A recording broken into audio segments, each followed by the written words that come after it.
Sim. Ok. Pode fechar? Pode fechar? Pode fechar? Fechar o quê? A gravação? O negócio? Pode. Ah, que bom, chegou bastante gente. Então vamos lá. Para a turma de Cerâmica 2, mais especificamente, é para a gente começar a pensar em como é que nós vamos criar o ser imaginário que a gente vai construir em argila. E depois da queima vai se transformar numa cerâmica, não é? Então, para fazer isso, vamos mexer com o nosso processo de criação. E a Adriana está aqui para ajudar a gente a pensar numa maneira diferente de trabalhar a nossa imaginação e propor cada um de nós um ser imaginário. Eu também vou fazer, tá? Então vamos lá, Adriana, apresento para vocês, Adriana. Tá mais no fundo, vou pôr mais para frente. Vocês querem abrir a câmera? Pode abrir. Fiquem à vontade. Bom, é um prazer de novo entrar em contato com a turma de cerâmica, que a gente já faz esse projeto junto. Na verdade, Marilis faz, eu acompanho de fora já há alguns anos. A gente sempre tenta, pelo menos uma vez por ano, bater um papo sobre o fantástico e os seres imaginários, desde 2018. Acho que 18, acho. Coisa assim. E aí, o que eu vim fazer aqui hoje com vocês é conversar um pouco sobre o fantástico para vocês começarem a pensar a obra de vocês a partir de um ponto de vista narrativo, porque a obra que vocês vão elaborar, ela vai construir uma narrativa, né? E aí é importante a gente saber a proposta, entender a proposta e aí entender o fantástico para vocês conseguirem imaginar e construir essa obra sobre uma perspectiva que vai dialogar com a proposta da Maria Alice. Então, eu disponibilizei um documento em PDF com a apresentação que eu vou fazer hoje. Então, eu vou basear toda a minha apresentação com base nesse arquivo que a Maria Alice disponibilizou. Então, quem quiser acompanhar ou quem tiver alguma dúvida específica, está no Classroom para vocês. Ok? Vamos receber novos... Marcela, Milena, bem-vinda. Henrique também. Bom, então, a primeira coisa que a gente vai pensar é em relação ao fantástico.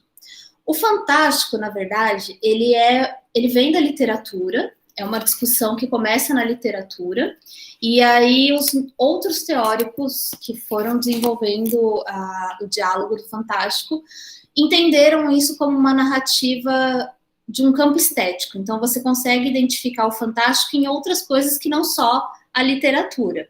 Então, para a gente discutir um pouquinho da narrativa do fantástico, eu vou começar com a base da literatura para a gente discutir depois as outras expressões artísticas e mostrar um pouquinho para vocês, tá? Então, o fantástico, ela é uma narrativa que normalmente remete a aparições de seres sobrenaturais ou de eventos inexplicáveis pelas nossas leis de física, química, leis que gerem a nossa realidade, a nossa percepção de realidade, e vai te fazer questionar a realidade da obra. Então, quando a gente diz sobre o fantástico, a gente está partindo de uma narrativa que parte de uma realidade parecida com a nossa, verossimilhante. Então, é como se a gente estivesse descrevendo ou pensando a partir da nossa realidade, e algo insólito, inexplicável, estranho, sobrenatural, e rompe essa realidade e te faz questionar. O fantástico não é sinônimo daquilo que é irreal, tá bom? É importante a gente pensar isso, porque senão a gente vai acabar abarcando outro tipo de concepções que não dizem respeito do fantástico, pelo menos dessa base teórica que a gente está partindo, tá bom? É importante pensar isso. Quem tiver dúvidas ou quem tiver algum questionamento, alguma dica, alguma coisa que queira conversar com a gente, pode deixar no bate-papo ou levantar, eu não sei, aqui tem, levantar a mão e aí a gente interrompe o bate-papo para tirar as dúvidas. Eu nunca enxergo eles levantando a mão. Dá para ver daqui. Peço. Abre a câmera e fala. Pode levantar a mão literal também, que a gente dá um jeitinho. Isso. Aqui. Então, vamos lá. Como que o fantástico surgiu e essa ideia do fantástico surgiu? Entre o século XVIII e XIX, a concepção de realidade ela modificou com as ideias iluministas e o pensamento racionalista. Antes, tudo que era uma questão sobrenatural ou uma questão religiosa era tido como parte da realidade. A partir do iluminismo e do racionalismo, essa coisa inexplicável e não comprovável, ela acaba indo para um campo de superstição e daquilo que não é considerado como parte da realidade. Então, a noção e o relacionamento com o sobrenatural, a partir do século XVIII para o XIX, ela é modificada. É por isso que o fantástico vai encontrar na literatura um espaço tão interessante de existência. Porque tudo aquilo que era natural e que fazia parte do pessoal... Só a mensagem aqui. Enfim. Tudo que era do campo do sobrenatural e era tido como parte da cultura, ela se torna inofensiva, porque esse sobrenatural ele passa a ser colocado num campo de que ele não existe. Então, se a sociedade acreditava que os fantasmas eram parte da realidade, com o racionalismo isso vai ser questionado como você não tem como comprovar que fantasmas existem.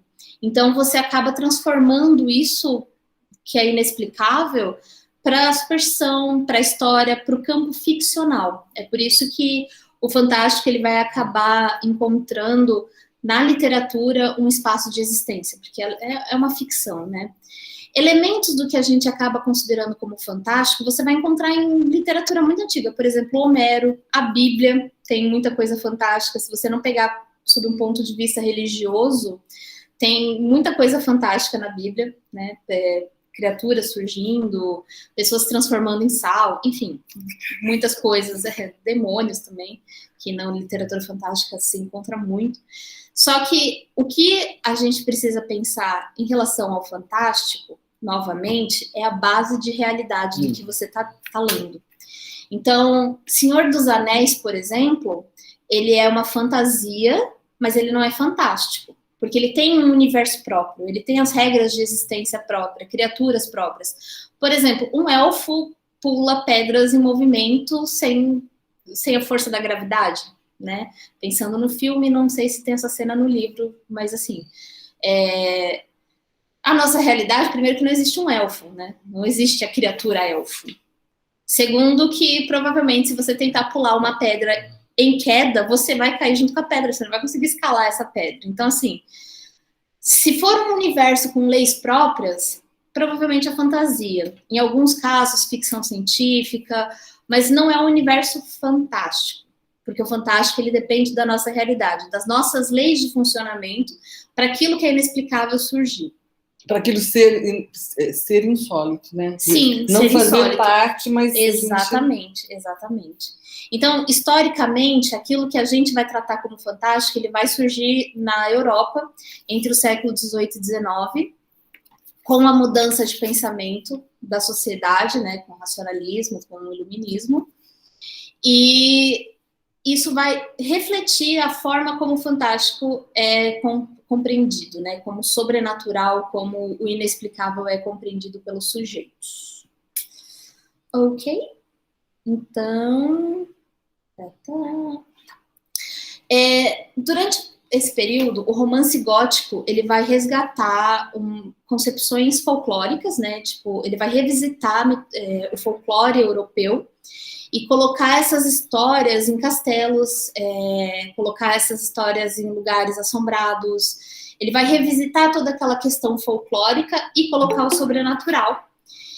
Normalmente o gótico literário tem bastante coisa sobre medo, sobre o terror, sobre o horror, certo? As narrativas vão trazer isso, porque eles exigem uma atmosfera de mistério, de inexplicável. Com o passar do tempo, os escritores do romantismo gótico e aí desenvolvendo o fantástico, eles vão tirar as narrativas de castelos assombrados e colocar no cotidiano das pessoas.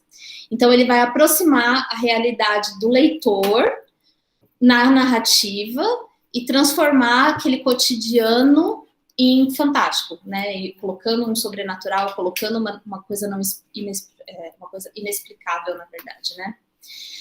Mas aí, o que a gente vai considerar como fantástico? Fantástico, para a gente trabalhar aqui enquanto pesquisadores acadêmicos e artistas. Enquanto motivação para criar um ser. Enquanto motivação né, do pensamento, ele vai depender do seu ponto de vista teórico. Processo de criação. Então, eu vou trazer 2 teóricos para conversar com vocês, para demonstrar um pouco mais do fantástico, para a gente ter uma noção de como eles entendem o fantástico. O primeiro deles é o Todorov. Quem pesquisa ou quem quer se aprofundar nos estudos do fantástico tem que ler o Todorov, porque ele é o primeiro que vai estabelecer o gênero literário do fantástico, certo? O Todorov, ele vai dizer que o fantástico, ele existe na hesitação. Então, aquele acontecimento sobrenatural ou insólito, ele não tem uma explicação. Ele vai ficar na dúvida, isso existe, isso aconteceu, né? O personagem vai ficar na dúvida, o leitor vai ficar na dúvida. Será que eu vi? Será que eu vi? Será que realmente existiu? Eu não tô ficando louco? Porque pro Todorov, se você dá uma explicação racional, por exemplo, eu não vi uma assombração, eu tive uma alucinação de um surto psicológico, enfim, né? Eu tô dando um exemplo. Isso vai ser do gênero do estranho, já não é mais fantástico.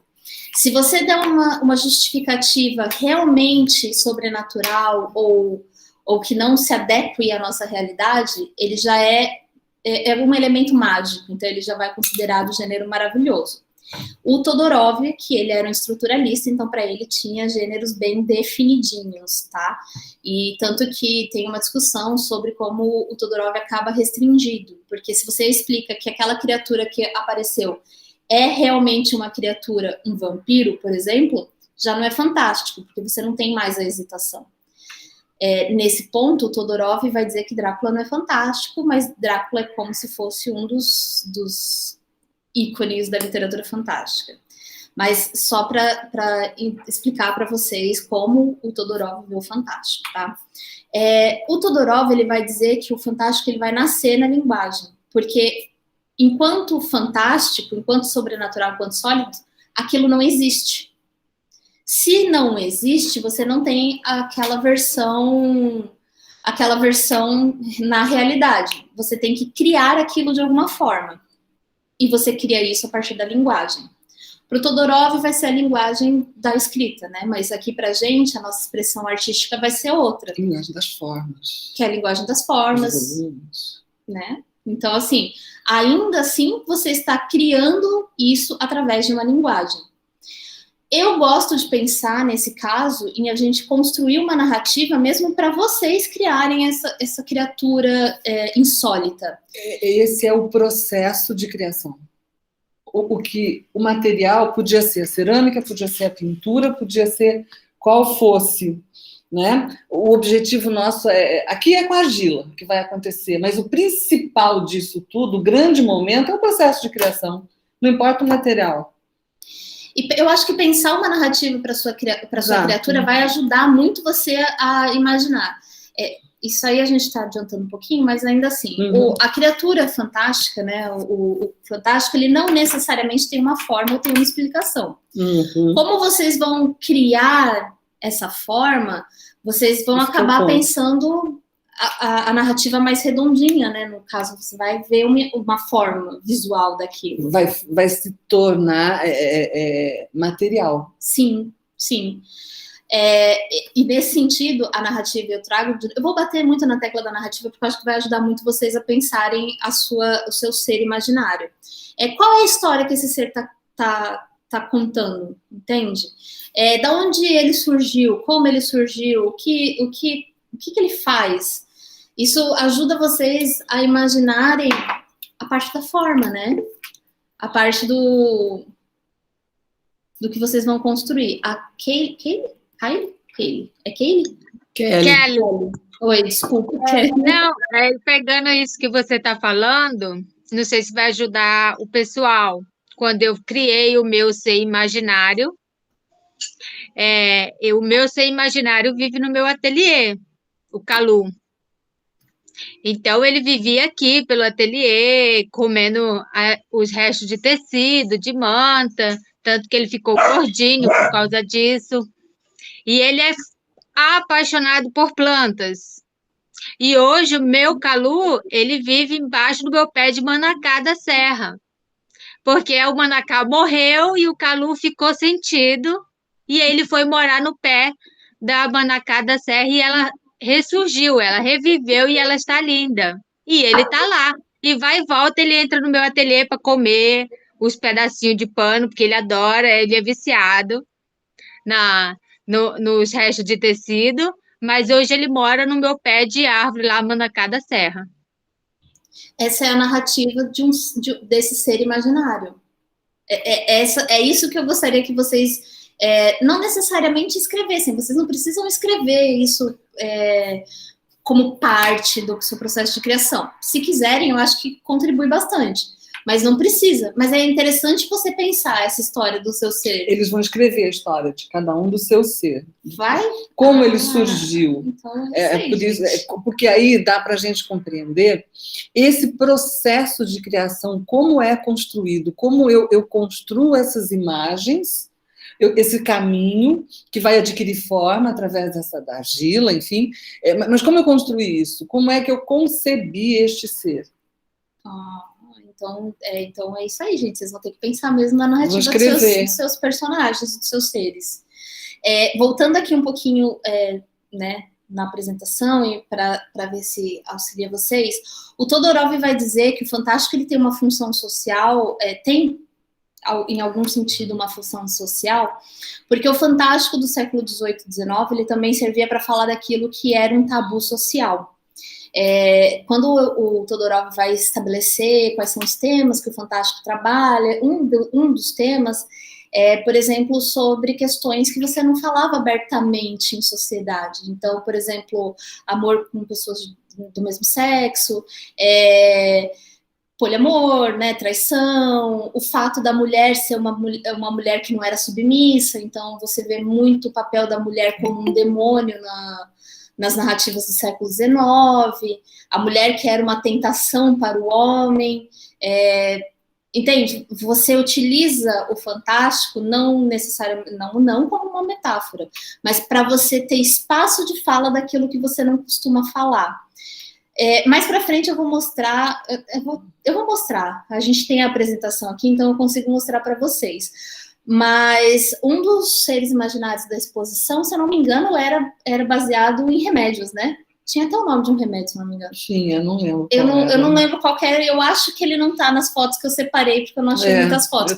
Mas um dos seres imaginários tinha uma inspiração com médico, né? Com medicina, com um remédio em si, né? Nossa, então, assim, que a gente vai gravando algumas coisas muito específicas. Outro teórico que eu gosto muito de trabalhar é o Davi Roas, que ele é um teórico espanhol. O que ele vai dizer é que o fantástico, além de uma relação muito similar com a realidade, vai mudar de acordo com o tempo histórico e a sociedade em que você está lendo esse fantástico. Então, por exemplo, o século XVIII e XIX tinha uma concepção de realidade específica, a gente tem outra. Significa que mudou muita coisa? Não necessariamente, mas muda socialmente, historicamente, algumas concepções. Então, o que a gente entende por realidade, talvez não fosse o mesmo do século XIX. E isso vai modificar também a forma como os escritores e como os artistas pensam o fantástico. Porque você vai falar de alguma coisa. Por exemplo, no século XIX, uma mulher ser um demônio da tentação que leva o homem para o mau caminho e corrompe a sua alma. Enfim, fazia sentido para eles falarem sobre isso. Para a gente também, talvez não tenha mais esse sentido. Inclusive, dificilmente tem. A figura da mulher como uma tentação da alma já não fala tanto com a gente, entende? Então, o ser místico, ele também modifica, porque ele vai modificar. Ele é contemporâneo. Ele é contemporâneo, né? E o que o Rose vai dizer é que o fantástico ele funciona como uma transgressão da realidade. Você vai transgredir aquela ordem dada da realidade e vai confrontar essa realidade. Então, quanto mais eu vou pôr a palavra angustiante, mas não é uma questão de angústia, mas quanto mais questionadora se torna essa leitura do fantástico, o efeito vai ser mais forte, pelo que o Roas aponta, tá? O Roas também vai apontar para o fantástico enquanto uma linguagem, porque ele vai transgredir também a linguagem, porque você vai acabar falando de coisas que não existem, e você cria uma forma de organizar essa linguagem para falar de uma coisa que não existe, então ela se torna uma coisa nova, tá? Então é muito importante que a gente bata de novo na tecla da linguagem, porque no meu caso a linguagem é a literária, mas a expressão artística que vocês vão trabalhar é outra, apesar de que vocês vão pensar também na narrativa linguagem dele, plástica. né? E aí a gente entra no campo da criatura fantástica em si, né? A criatura fantástica ou monstruosa. Ela é uma subversão. O Roas vai apontar para isso, né? A criatura fantástica, o ser imaginário, ele é a subversão dos limites físicos, morais e biológicos daquilo que é aceito socialmente. Porque ele vai permitir que se fale tanto dos medos quanto daquilo que não se fala, né? Dos sentimentos.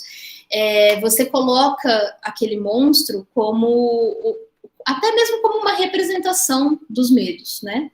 Então, a criatura monstruosa, ela vai subverter a ordem através, novamente, da linguagem, né? Ela vai trazer aquilo que não necessariamente é dito na sociedade, ou até algo que ainda não é dito na sociedade. E aí a gente entra no campo dos exemplos, né? A gente falou aqui um pouco do fantástico, da base do fantástico, e a gente entra no campo dos exemplos.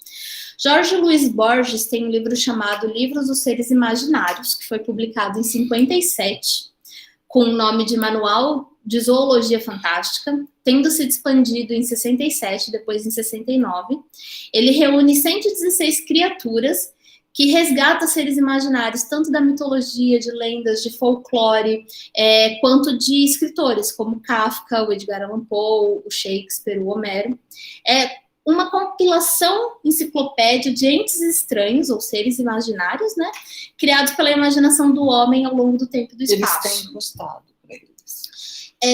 Atualmente, a gente tem uma versão um pouco diferente disso, com o livro da J.K. Rowling, Animais Fantásticos e Onde Habitam. Independente aqui da discussão se a J.K. Rowling é uma boa escritora ou não, mas ela faz esse trabalho também nesse livro, né? A gente tem no Brasil o livro do Afonso de Taunay, que chama Zoologia Fantástica do Brasil. Ele foi publicado em 34 e ele apresenta descrições sobre seres mitológicos, né? Vamos ver. Peraí, que teve uma pergunta aqui. A Laura perguntou: pesadelos e demônio da paralisia do sonho se encaixam com o fantástico? Olha, se você colocar esse demônio da paralisia do sono dentro de uma história ou de uma narrativa, sim. A concepção religiosa é outra coisa. Entende? Porque a concepção religiosa perpassa por fé, perpassa pela crença de que aquilo realmente existe. Aí a gente tem a diferença, né? O que é a concepção religiosa daquilo do que é o fantástico. Aí a gente separa. Se você estiver levando isso para o lado da narrativa, sim, é uma forma. Porque a gente vai ter exemplos de demônios da luxúria, né? Que eles vão conquistar aquela alma através da luxúria. Então, a paralisia do sono também se encaixa nessa descrição. Eu vou tentar compartilhar com vocês aqui. Você tem essa apresentação, né? Essa aqui. Tem. Quer que eu ache ela para você? Aqui. Só um minutinho, eu quero só mostrar para vocês, na verdade. Eu vou ter que pegar aqui, porque... Não tá na... Mas se eu tirar de lá, ele dá problema. Tá aqui, aí... Orientações... Não está em atividades.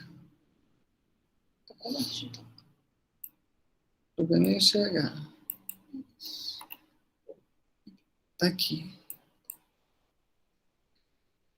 Deixa eu... Aí você vem aqui e compartilha a sua tela inteira. Aqui ou é aqui? Não, é ali mesmo. Então vai, você sabe fazer isso. Aí você busca. Só um pouquinho aqui, gente. Eu vou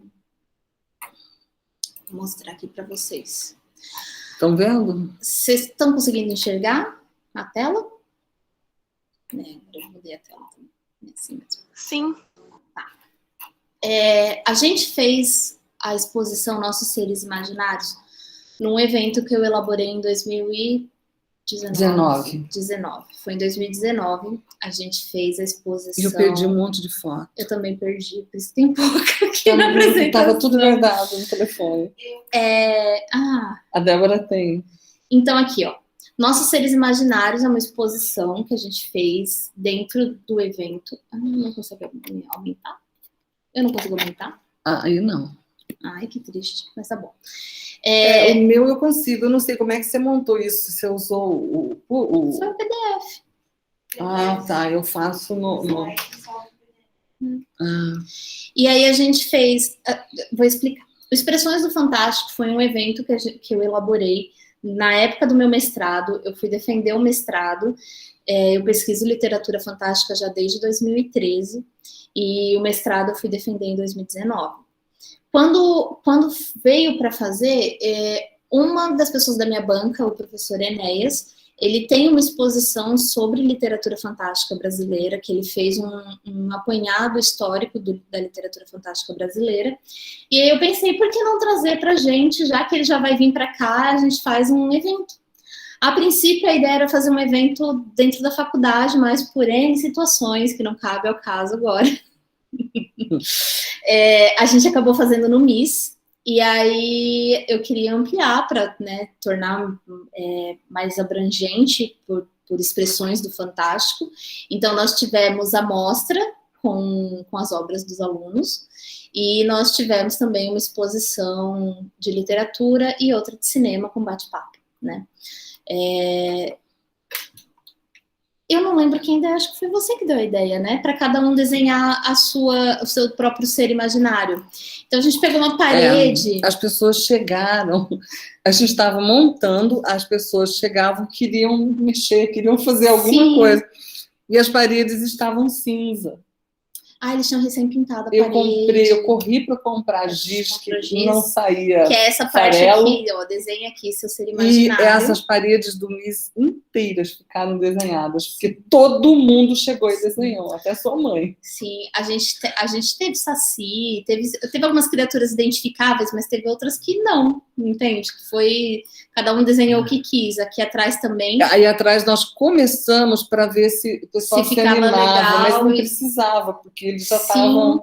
Tanto que durante a exposição, que ficou 45 dias, o MIS recebeu alguns alunos, eles pegaram aquele papel pardo, sabe, de rolo, esticaram no chão e fizeram os alunos desenharem os próprios seres imaginários. E que foi muito legal. A gente não estava nesse dia, porque foi uma visita de escola ao MIS, mas aí, foi muito interessante. É que eu gosto de entrar com a questão do processo de criação. É um caminho muito legal para a gente trabalhar o processo de criação. Acho interessante. Aqui, para a gente voltar aqui a nós.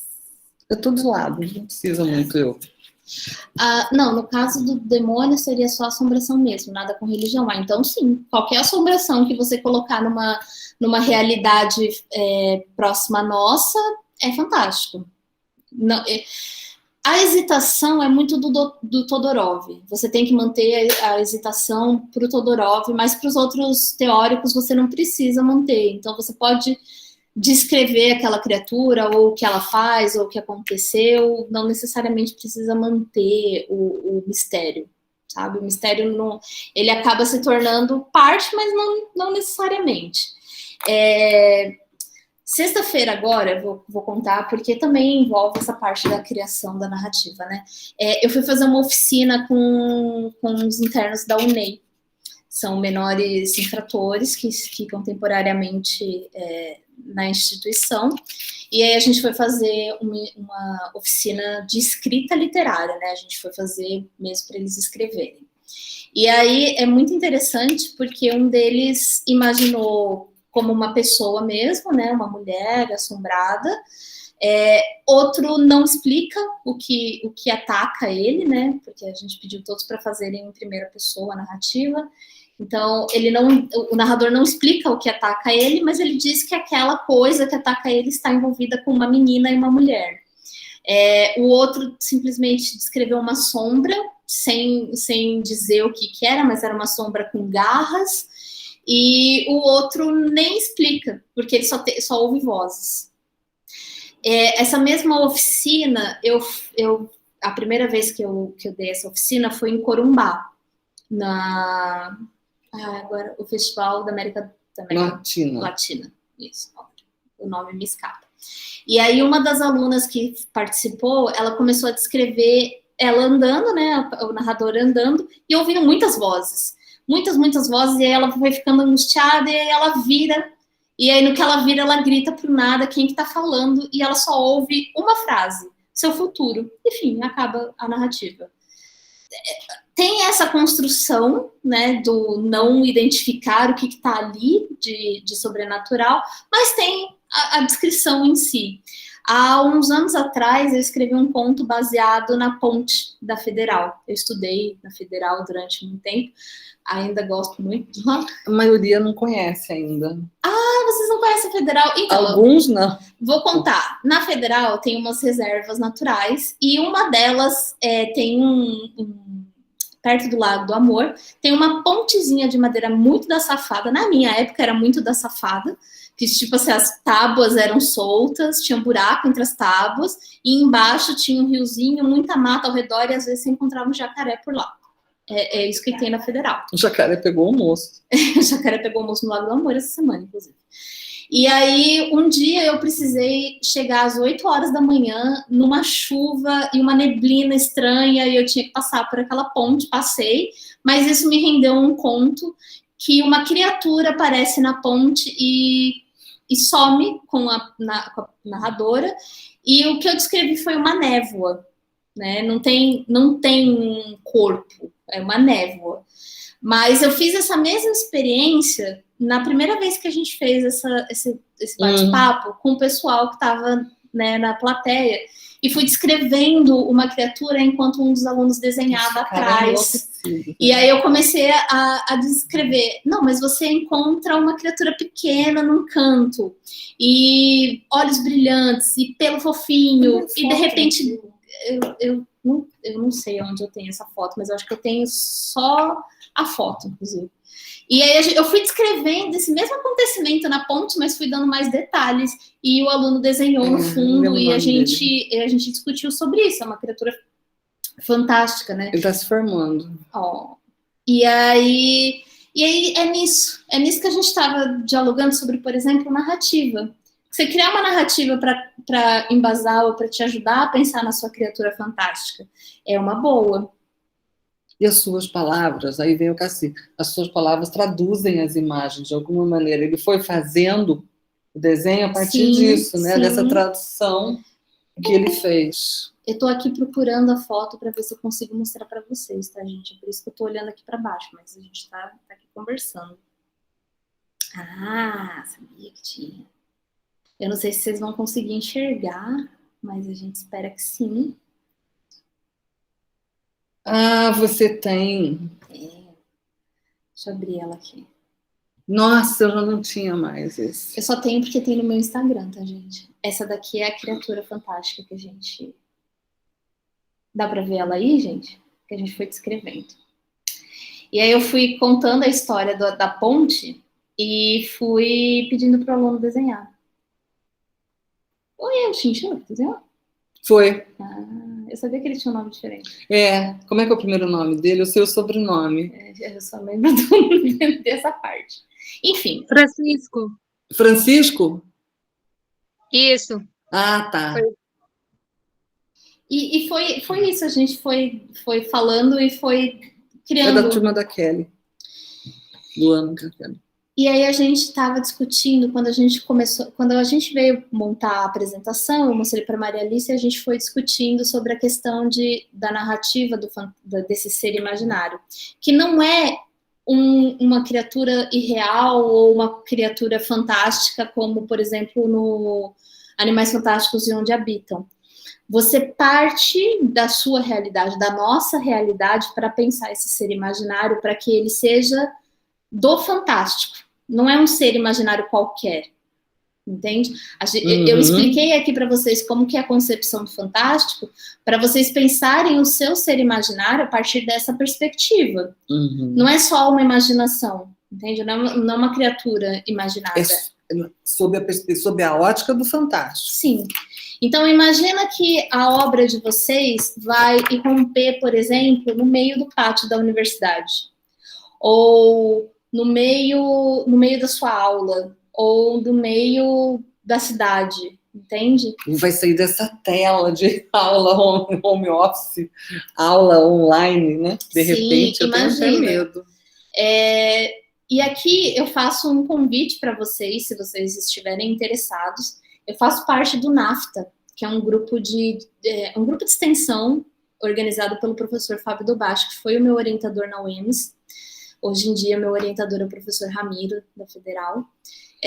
A gente faz reuniões entre quinzenais e mensais sobre temas fantásticos, sobre narrativas fantásticas, às vezes ficção científica, às vezes de terror, mas em geral fantástico.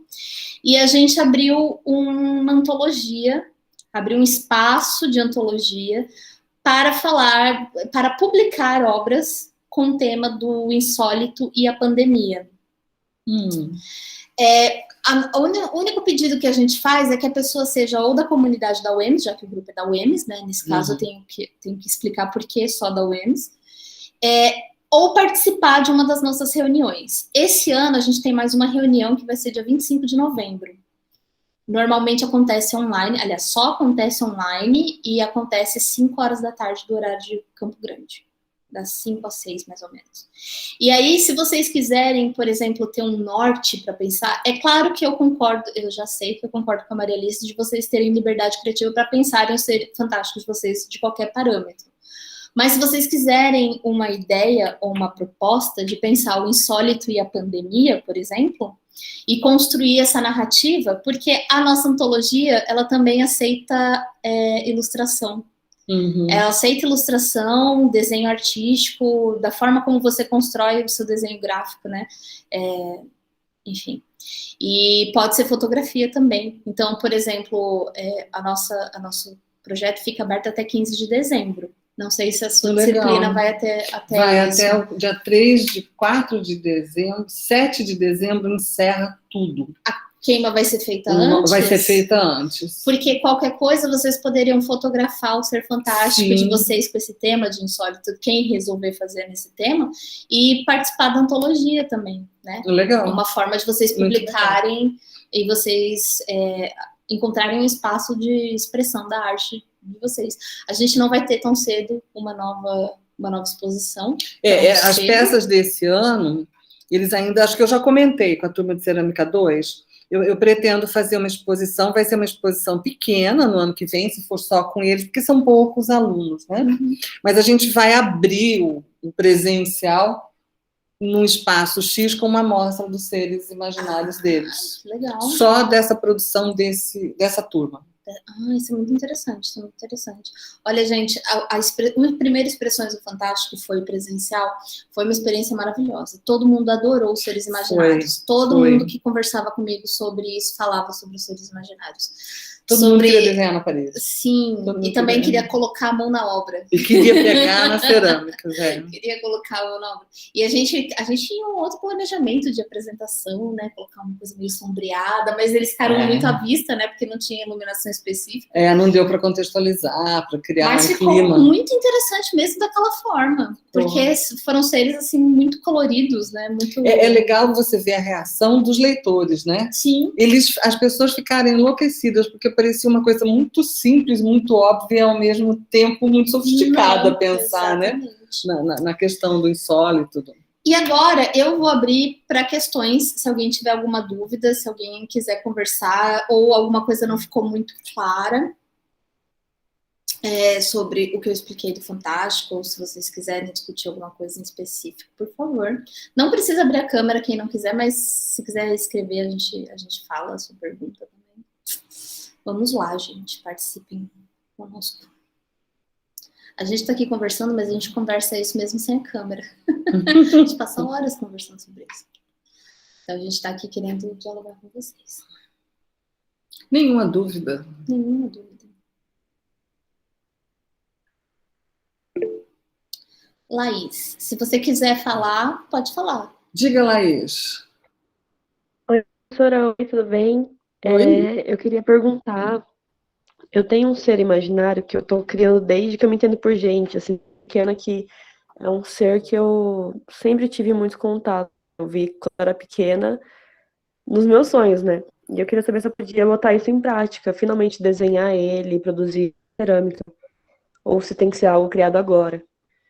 Não pode ser. Nossa, o seu processo de criação começou quando você nasceu, né? Tem coisa que está guardada com você e agora parece que ela pode sair. Claro, Laís. Então, eu fiquei bem feliz.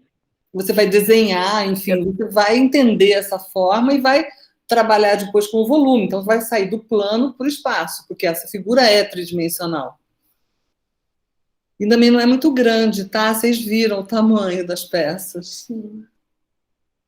Então tá ótimo, professora, muito obrigada. Era só isso mesmo. Tá.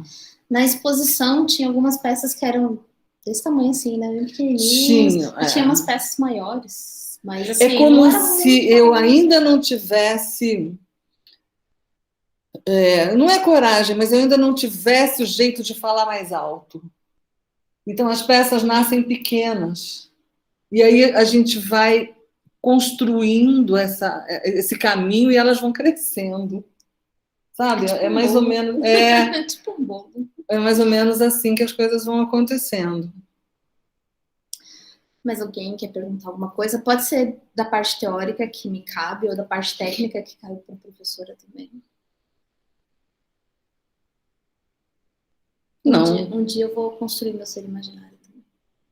Não dessa vez. Ainda não dessa vez. Jéssica, fala, Jéssica.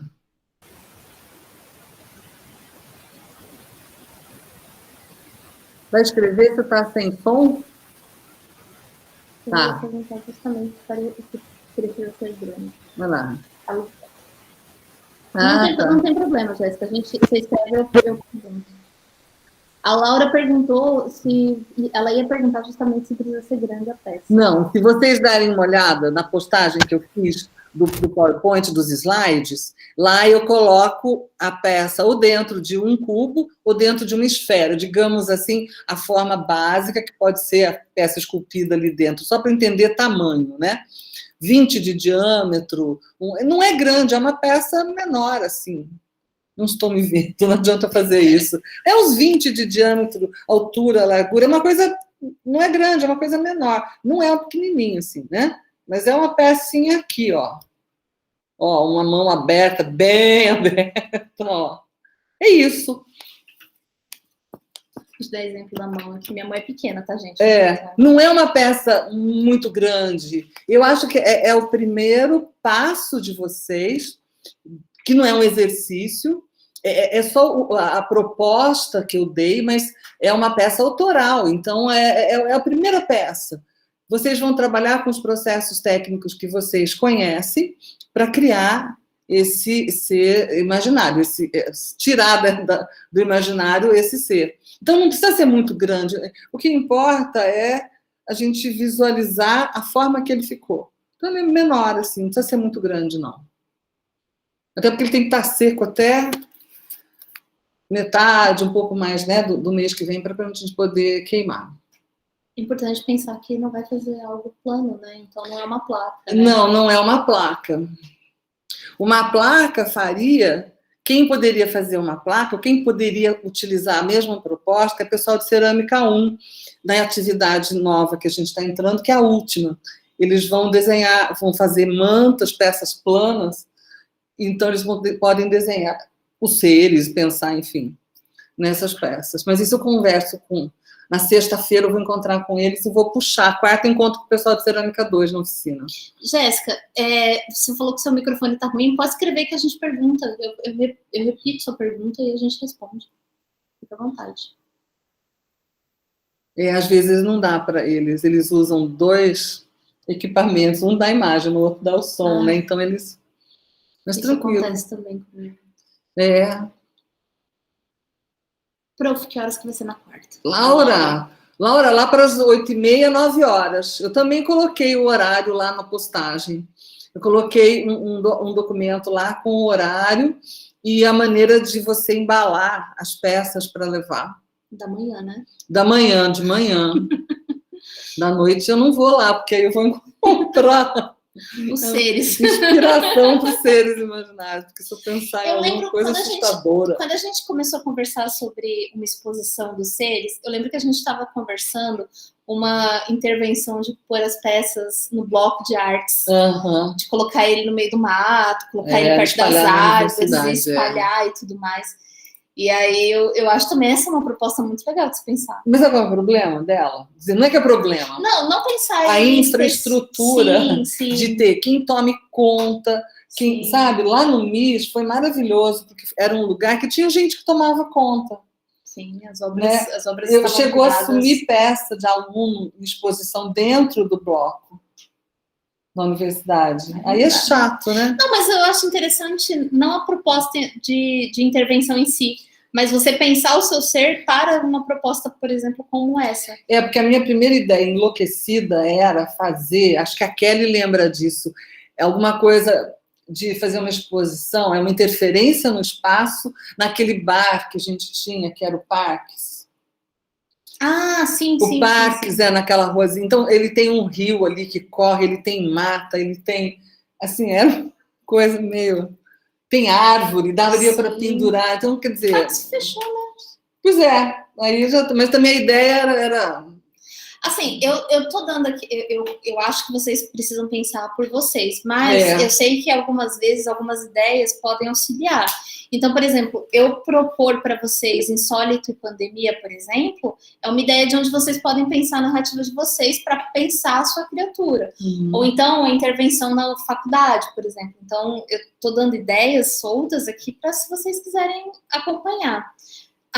Acho que a Jéssica perguntou, levantou a mão. A Jéssica levantou, já está 2 vezes? Oi, agora dá para ela está 2 vezes. Fala, Jéssica. Eu tive que entrar por outro aparelho aqui.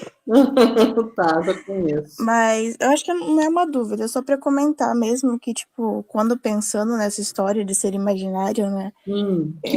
Acho que é muito presente na infância, que a gente assiste muito desenho animado, principalmente que, tipo, tinha literalmente um desenho com o nome de Mansão Foster para Amigos Imaginários. E é tão presente, e quando eu cresci eu parei de assistir essas coisas. Eu sei que as pessoas geralmente... Tem bastante gente no nosso curso que assiste desenho, né? Produz. E eu parei de acompanhar essas coisas, de pensar em ser imaginário. Mas agora, com essa conversa, né? Eu pensei em muitos. Eu fui anotando aqui do Beeble, da Barbie, do Monstros S.A., os 7 monstrinhos. Tem uma série, Jéssica, muito legal.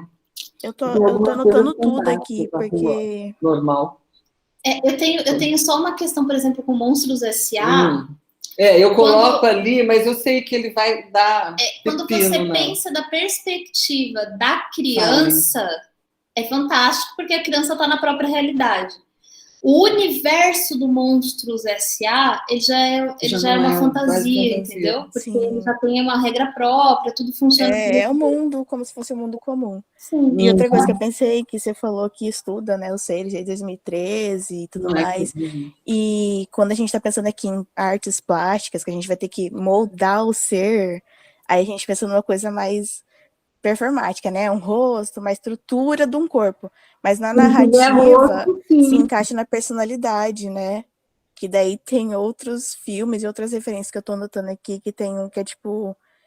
Ele não é famoso, porque ele é bem ruinzinho, assim, pra falar a verdade. Mas é Swiss Army Man. E é um rapaz que ele tá numa ilha deserta, e quando ele vai suicidar, ele vê um cadáver. E aí o filme inteiro é ele e o cadáver sendo melhores amigos. E, tipo, o cadáver existe, é um ser imaginário pra ele. Só que, tipo, a narrativa, ele cria, ele faz, ele ouve o cadáver falando, o cadáver cozinha pra ele, conta com ele, conversa com ele. Então eu pensei, tipo, quando não tá nessa parte da gente desenvolver uma parte plástica, né, um rosto, um nariz, um olho, ele fica nessa narrativa, né, que, tipo, já existe o ser. E aí tem a personalidade dentro do ser imaginária. E eu tava pensando bastante nisso. Eu pensei em compartilhar aqui. Porque eu gosto bastante. Eu entendi o que você disse. Eu entendi o que você disse. Mas eu acho que para a proposta que a professora sugeriu, aí eu acho que é uma questão um pouco. Ah, nossa, eu nunca vou falar. É que mandaram aqui a imagem do Swiss Army. Esse aqui é só pra gente, para quem não conhece. Ah, sim, é esse mesmo. Então, por exemplo, quando a gente pensa uma narrativa audiovisual como um filme, ou até mesmo uma narrativa literária, você consegue conceber esse ser imaginário, né? De um cadáver que vai interagir ali com aquele sujeito. Agora, eu acho que na proposta da Marialice, um humanoide talvez fique um pouco mais complexo. Eles vão ter que criar, mas não necessariamente, aí depende do universo de cada um. Não necessariamente tem que ser um ser que tenha cabeça. O Chinchilla, ele fez uma caixa. O ser dele estava dentro da caixa. Porque eu tava literalmente muito presa a isso, tipo, de ter que criar um ser com cabeça, com olho, com nariz, com boca, uma figura. Eu queria ter uma figura. Então, a gente está muito preso à figura humana, ou um bicho, ou enfim, alguma coisa humanoide, ou alguma coisa, né, de 4 patas, de 2 olhos, de 2, e às vezes eu não sei porque nada me persegue sendo diferente disso, mas tem algumas coisas que podem ser. Olha, eu vou dar um exemplo. A fumaça é uma coisa. A fumaça, por exemplo, com braços ou garras, só garras na fumaça, né? Mas eu vou dar um exemplo aqui de um.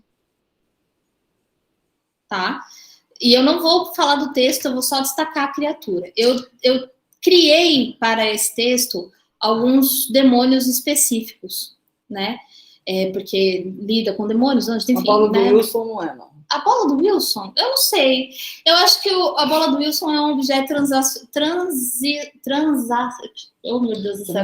Agora fugiu o termo da psicologia. Transicional, porque ele precisava de uma âncora, um apoio emocional.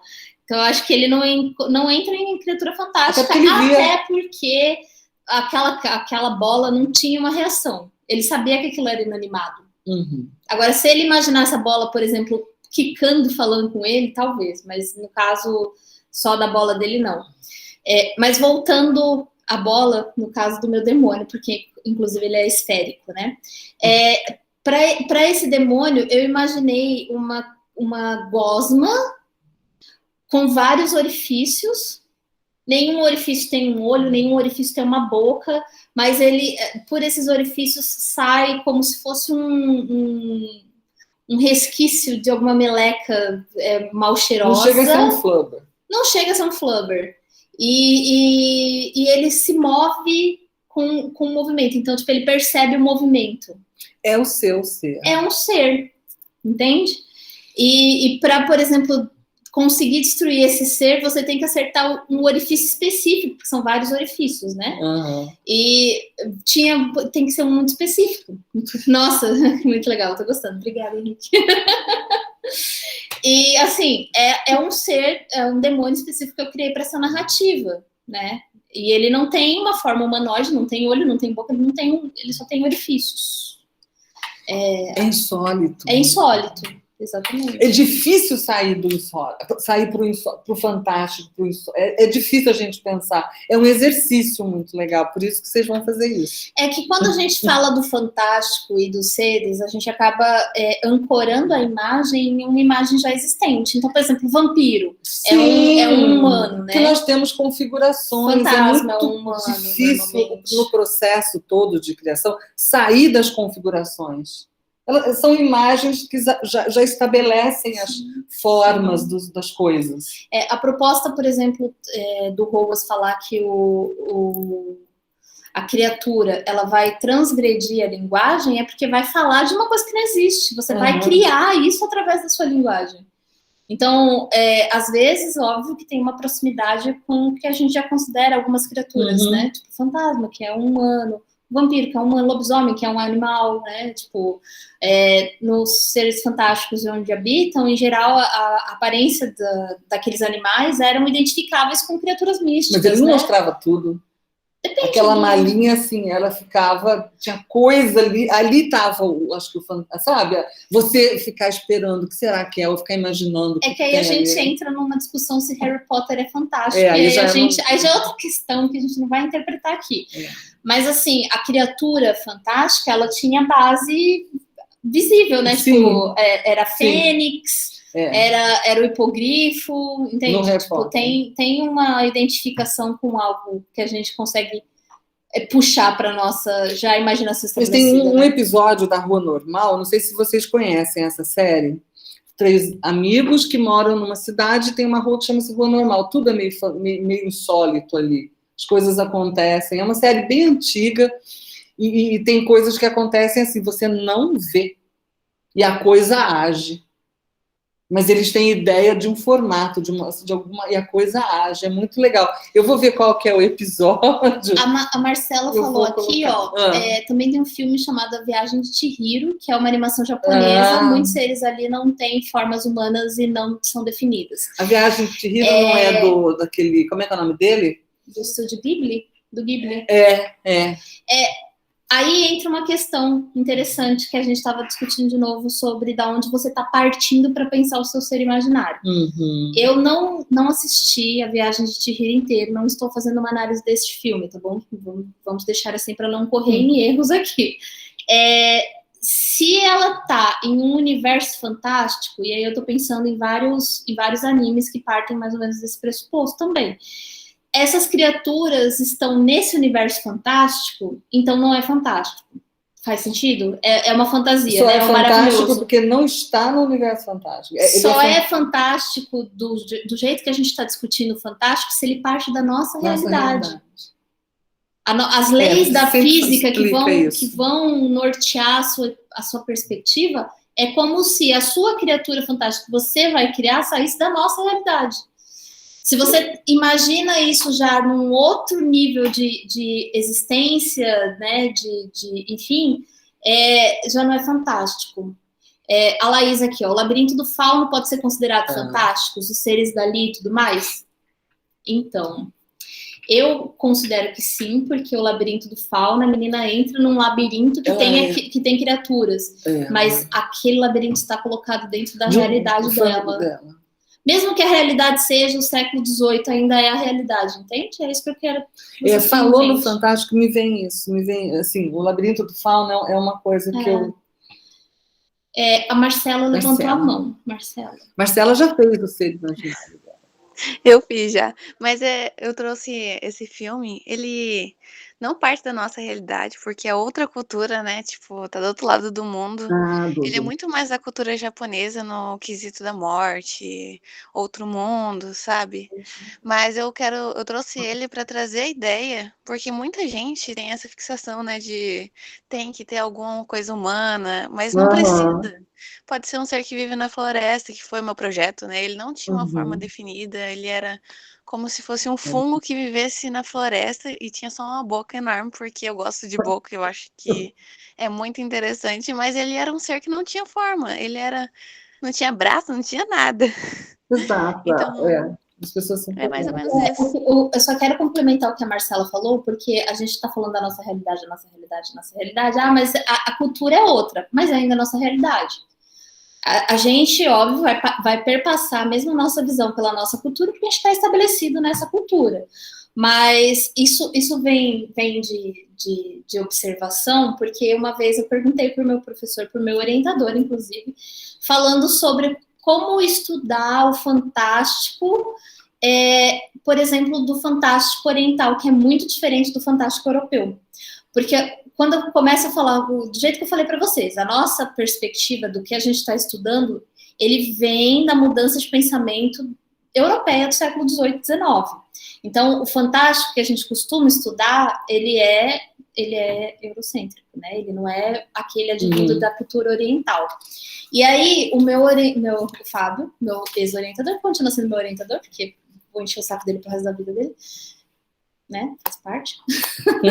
Adotei o orientador. Ele falou assim, e isso é muito interessante para a gente pensar.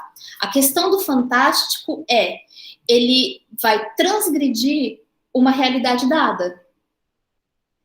Essa realidade ela é concebida a partir de uma cultura, e mesmo que não seja a nossa cultura, ou que a gente não esteja tão familiarizado com essa cultura, ainda assim o fantástico está batendo de frente com aquilo, entende? Ele está indo questionar aquela realidade.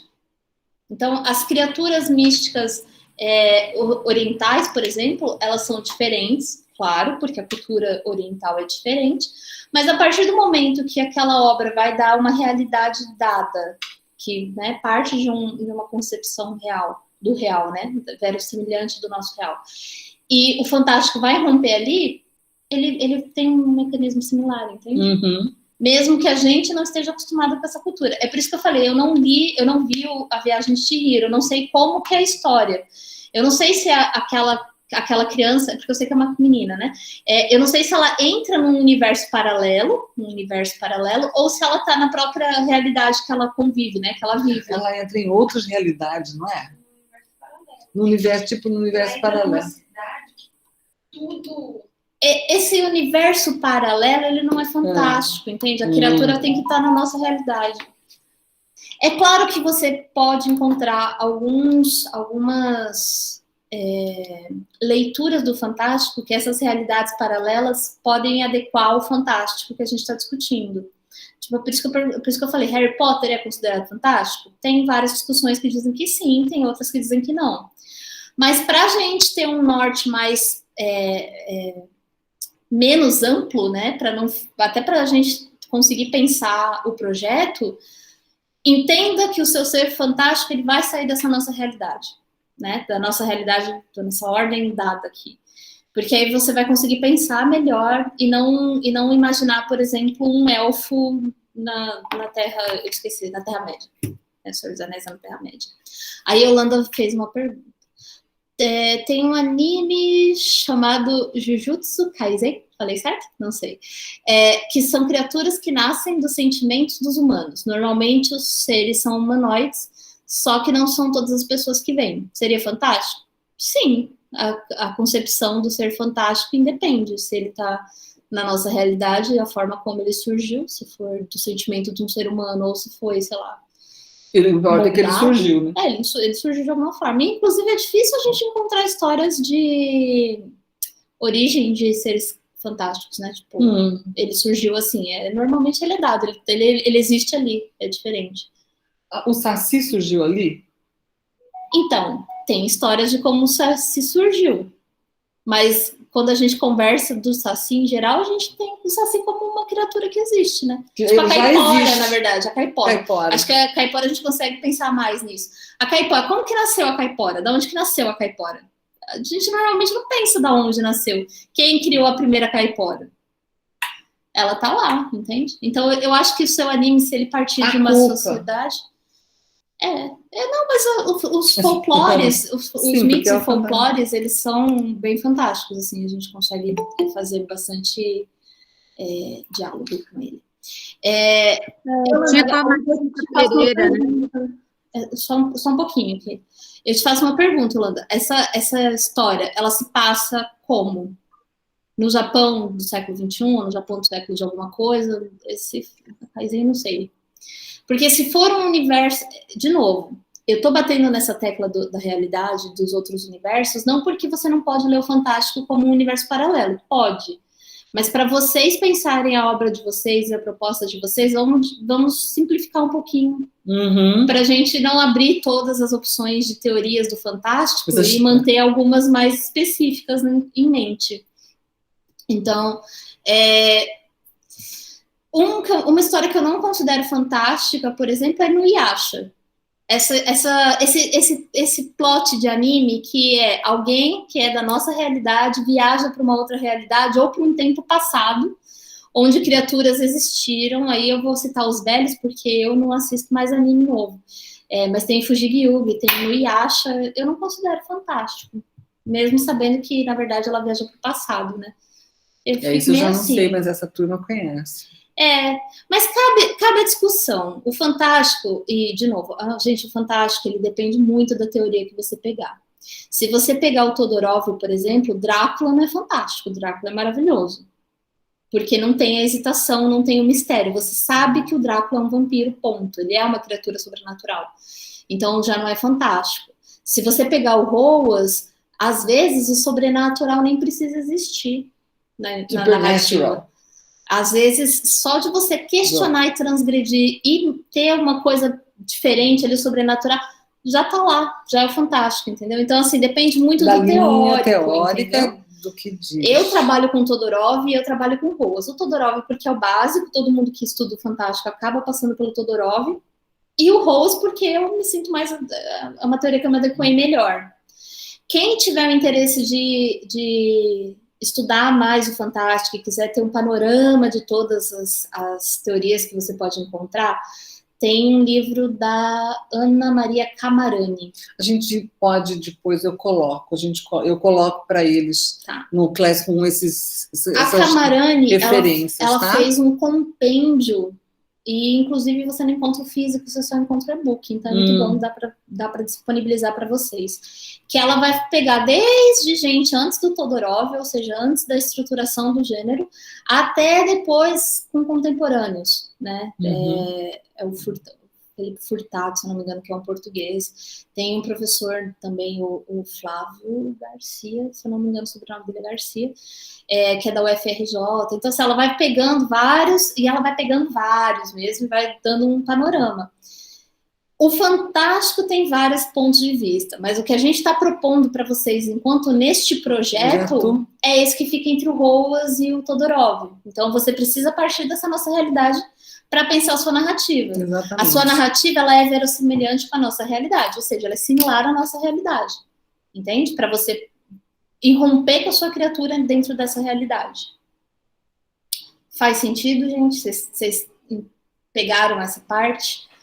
Porque se a gente for discutir, a obra tal é fantástica, a gente vai ficar aqui a noite toda, com certeza, tá? Porque até as que a gente considera fantásticas, às vezes tem gente que diz que não. Então, aí é interessante. Eu acho que já tem bastante conversa para eles ficarem pensando. Para vocês pensarem, sim. Você já explicou as duas linhas teóricas, as possibilidades que eles têm agora vocês criarem. Agora a narrativa é de vocês. Mexer e começar a pensar. Certo, Natan? Então, sim, Yolanda, se passando os dias atuais é similar, é fantástico. Mas aí a gente... Jéssica, Lara, Rachel. Tudo certo. Muito bem. Minha gente, mais perguntas? Vamos encerrando. Nós já vamos encerrando, já está uma hora e pouquinho. Questionários, discussões, alguma parte que não ficou muito clara. Se tiver alguma coisa que vocês quiserem saber, vocês estão no nosso grupo de cerâmica, né? Do Facebook. Eu tô lá. A Adriana está lá no grupo também. É só me marcar que eu respondo. Só marcar e pode fazer pergunta por lá para ela, que ela responde por lá para vocês. E depois, no próximo período letivo, a gente volta a fazer uma live a gente tá sobre sempre aqui. Tenho muitas dúvidas, vou te assunto. chamar para perguntar. Claro, Henrique, pode perguntar. Eu queria só reforçar, aí eu vou reforçar para vocês, eu sou assim de ficar reforçando alguns pontos para deixar bem claro. O projeto que a Maria Alice propôs para vocês é a construção de um ser imaginário dentro da perspectiva fantástica. Dentro da perspectiva fantástica, a gente vai trabalhar o Todorov e o Roas, que eles vão apontar para a necessidade da realidade para essa criatura irromper. essa criatura, ela não existe. A linguagem de vocês, ela vai transgredir a nível da linguagem também, porque não existe. Você vai falar de algo que não está lá, que não foi pensado ainda, entende? Então, vocês partindo dessa concepção para criar o ser imaginário de vocês.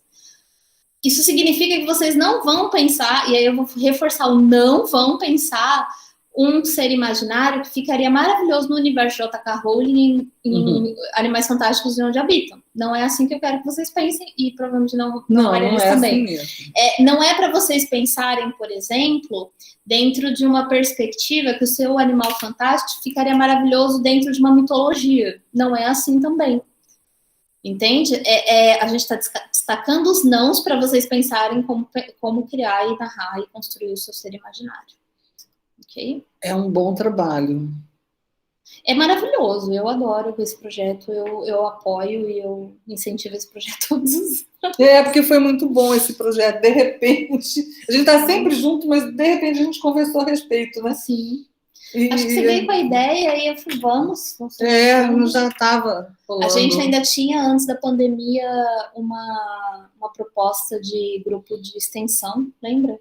Um projeto de extensão para fazer seres imaginários e pensar tudo, aí veio a pandemia e aí não aconteceu. Do ano que vem. O Henrique perguntou quando terá a próxima exposição. Início do próximo semestre, talvez seja possível. Com a turma que está fazendo. Com a turma que está fazendo agora. Agora são novos seres imaginários. A turma que já expôs, eles já precisam montar o material. A gente não sabe se vai ser junto com Expressões do Fantástico, porque a gente ainda não tem... Eu não tenho perspectiva de um novo Expressões do Fantástico. Então, podíamos fazer, então, Expressões do Fantástico e aí colocar 3. Porque a gente já teve 2. Inclusive, para quem quiser, Expressões do Fantástico é um canal do YouTube do evento que eu fiz a partir da Lei Aldir Blanc esse ano de 2021. Foi possível Expressões do Fantástico por conta da Lei Aldir Blanc, e aí a gente colocou todos os vídeos das discussões no YouTube. Expressões do legal, Fantástico. A gente coloca também para eles Vamos colocar, eu vou colocar tudo isso no Classroom, que é específico na disciplina, para as 4 turmas de... Vou reforçar o convite para quem tiver a fim de participar da reunião do NAFTA, dia 25 de novembro. Se vocês procurarem no Instagram ou no Facebook NAFTA UEMS, aí a gente deixa o link também nas referências. Participar da reunião e pensar uma criatura do insólito e da pandemia e quiser participar da antologia, é de graça, vai ser uma distribuição gratuita, a gente vai fazer um e-book, tá?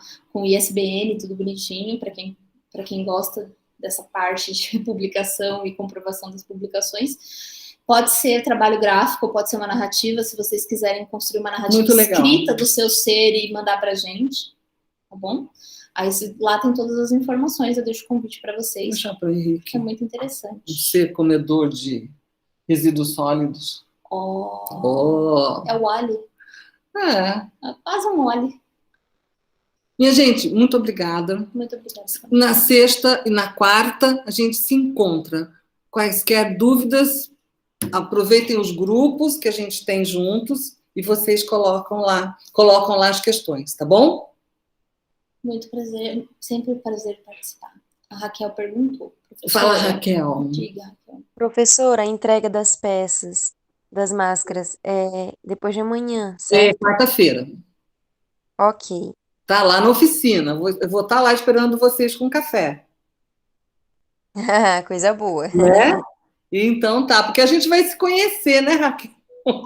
Verdade. Eu ainda não conheço. Eu te conheço, Raquel? Não, ainda não. Então, tá vendo? É porque alguns de Cerâmica 1 antigos, eles levaram as peças. Então, eu conheci, mas eu não gravei o nome de todo mundo. Porque a gente só vê o R. Eu só vejo assim, essas bolinhas aqui. Eu não vejo vocês na bancada, onde eu guardo bem o nome de cada um. Quarta-feira, tá? A partir das 9 horas eu coloquei, tá?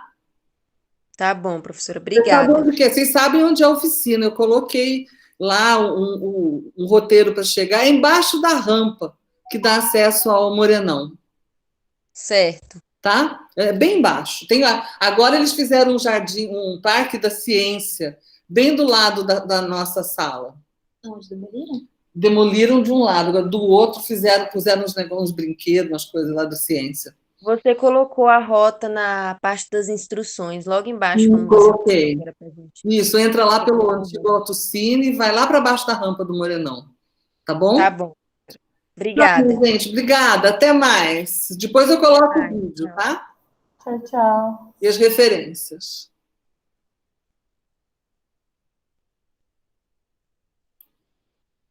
Para de gravar.